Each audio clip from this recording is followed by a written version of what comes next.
সহযোগ একটা শ্লোক করো মাত্র। শ্লোক নাম্বার 14। কালকে গীতায় একটু বেশিক্ষণ বলবো।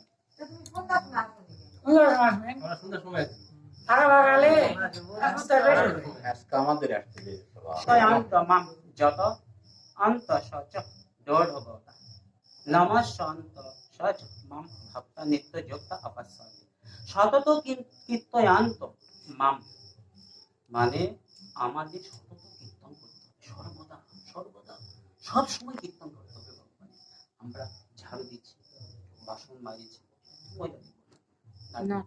আর পুরুষদের ক্ষেত্রে আমরা যে কর্মই করি, এমনকি আমরা টয়লেটে গেলেও কীর্তন করতে হবে। শাস্ত্রী গৌরাঙ্গ মহাপ্রভুর নির্দেশ।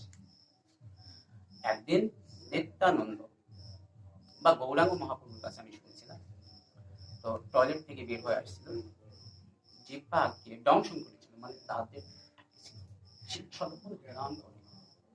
তো হরিদাস নামে একটা বাচ্চা ছিল,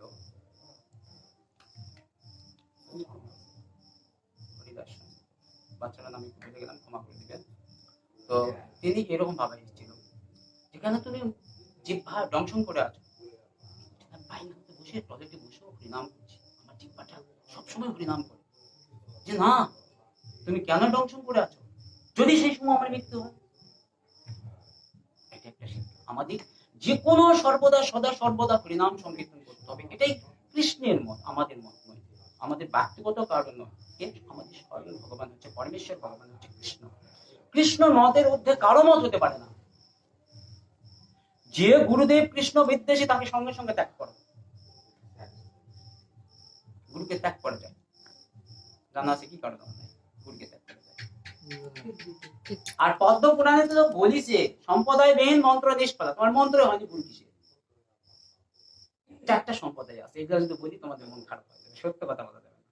থাক, আমি যেহেতু এই প্রসঙ্গে বলবো না, আমি ওই প্রসঙ্গে অবশ্যই বলবো, আমাকে সময় দিতে হবে, কিন্তু জগন্নাথ দেবের লীলার কথা বলতে পারবো না। তোমাকে আমার সময় দিতে হবে, কালকে যদি দেন 1 ঘন্টা বা 2 ঘন্টা আমি বলবো, কিন্তু আজকে এই শ্লোকটা যখন বলে, শ্লোকটা একটু বলি, কিছু বলি, মনের আবেগগুলো একটু বের করি। আমার তো না, সতত কীর্তনান্ত মানে আমাদের সর্বদা সততা কীর্তন করতে হবে, কিন্তু কিভাবে, দৃঢ় হতে হবে।